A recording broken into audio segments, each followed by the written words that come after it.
Hello, good morning, good afternoon mga lalabs, mga vayots. Once again, pag-uusapan natin si Ivana Alawi na kung saan ay sikat. Of course, hindi lang sa kanyang itsura dahil mas lalo siyang gumanda nung nagparitoke din. Tapos, yun, sexy, ganda ng katawan, ganyan. So, maraming mga lalaki ang kumbaga, naglalaway kay Ivana. So, isa din siyang kilalang vlogger, hindi lang siya bilang isang artista na hindi naman masyado siya nakafocus sa kanyang acting career. No? So, sa showbiz. So, ngayon, may controversial si Ivana ngayon na kung saan na-bust siya ng todo. Dito tayo ngayon dahil hindi maganda to eh. Ang kanyang ginawa. So, si Ivana Alawi ba ay nakakatulong sa mga mahihirap? O isa siyang salot na ginagamit or nagpagamit at nagpabayad sa mga negosyante ng online gambling or sugal. Dahil ang iniisip ng ibang mga tao na si Ivana Alawi ay sobrang yaman. Hindi na daw alam ni Ivana Alawi kung saan niya gagastusin ang kanyang pera. Kaya ang ginawa ngayon daw ni Ivana ay namimigay ng iPhone 17. Ayan.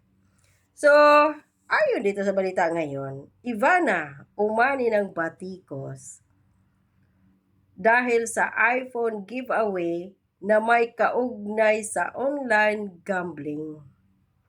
Umani ng batikos si Ivana Alawi matapos ilunsad ang giveaway ng 100 iPhone 17 na nagkakahalaga ng humigit kumulang 4.28 million pesos. Sa tingin ninyo mga lalabs, mga bayots, si Ivana Alawi.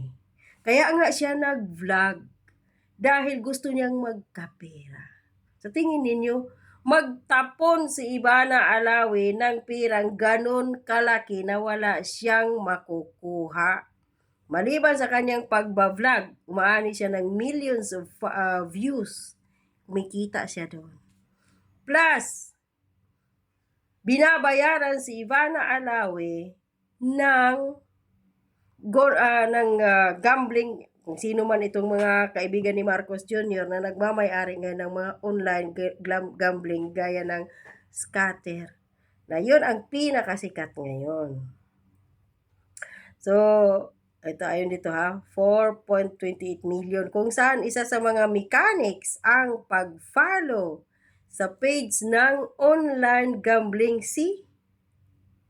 So makakakuha ka or makaka-avail ka ng iPhone 17 na ipamimigay kung mag-follow ka sa online gambling platform na yon. Sa kanyang ini-endorso, ayon kay Ivana, tumulong ang naturang platform upang maisakatuparan ang giveaway. Tumulong? Ivana naman, yung maluluko mo lang dyan, yung mga taong hayok sa'yo, yung naniniwala sa mga kasinungalingan mo. Paano nakakatulong? Ang daming mga tao ngayon sa Pilipinas na nalulong sa sugal. Maraming mga magulang ang sinasaktan ng mga anak. Ninanakawan ng kanilang mga anak. Binibinta ang kalabaw. Ilan ba yung nabalita dyan sa Pilipinas? Number 1 na lang example ko yung doon sa sa Pampanga.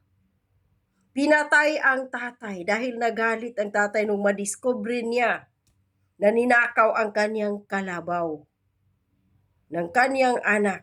Ang daming mga OFWs dito ngayon sa ibang bansa na nagkanda utang-utang ng dahil dyan sa punyetang online gambling na yan na ini-endorso nitong putang inang Ivana. Tapos ngayon sasabihin nyo, nakakatulong ang pamimigay ng 100 iPhone. Ilang buhay ang nasisira dahil sa pagkakalulong sa sugal. Nagnanakaw na yung iba. Nangungutang na yung iba para lang may mailaro dyan sa online gambling na yan. Hindi po yan nakakatulong.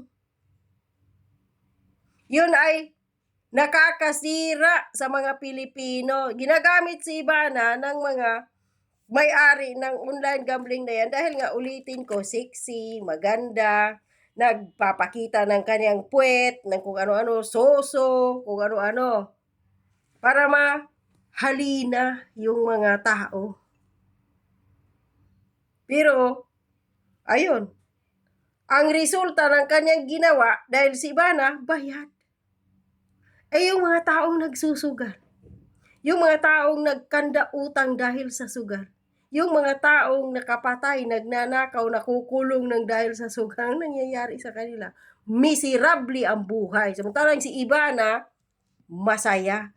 May millions of pesos na natatanggap mula sa online gambling. Kayo, wala.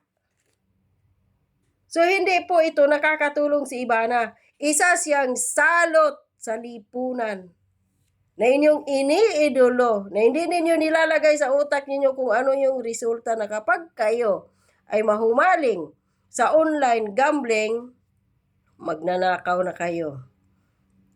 Mangungutang na kayo. Anong mangyayari kung hindi kayo, mahuli kayo kapag magnakaw, makukulong kayo? O ganun din kapag mangutang.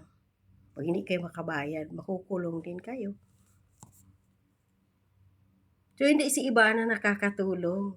Yung kanyang iPhone 17 na pinamimigay, hindi po niya iyon pira. Pira iyon ng kumpanya na online gambling.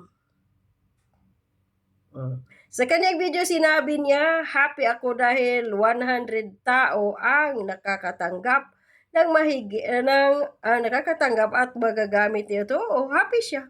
Namimigay siya ng pera. Doble ang kanyang income. Bakit?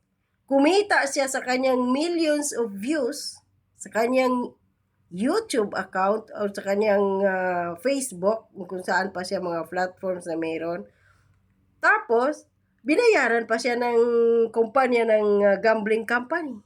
O di ba? Doble ang kita ni Ivana kaya siya masaya. Pero yung mga nakatanggap at nag-follow doon at nagsusugal, masaya kayo? Nananalo ba kayo bawat sugal ninyo? Istoryahe. So, pinasalamatan din niya ang sponsor Kaya wag kayong mahalina, masaya na si Ivana namimigay ng iPhone 17 dahil hindi po niya yan pera. In fact, pinagkakakitaan pa kayong mga tanga at bobo na mga supporters na followers niya.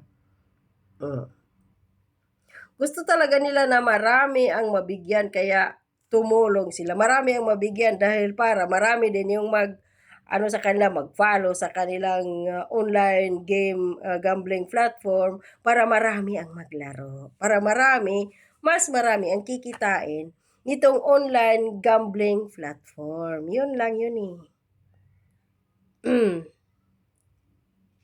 So, gusto talaga nila, ayun nga daw, all you have to do is to follow their page. Dahil dito maraming netizens ang nagpahayag ng pangamba na maaring makahikayat ang promo na mas maraming tao ang ma-expose sa online gambling. May ilan din namang nagsabing yung 4 million worth ng iPhone is nothing compared to the lives that could be affected by promoting casinos. Ayan. Kasi nagpo-promote si Ivana ng casino. So, sino ba yung mayaman dyan sa casino? Yung may-ari. Maraming mga artista, mga politiko, mga mayayaman dyan na mga negosyante na nalulong at nalulubog din sa utang sa casino. So, hindi po, ulitin ko, si Ivana Alawi ay hindi po nakakatulong dahil namimigay ng 100 na iPhone 17, hindi po niya iyon pera.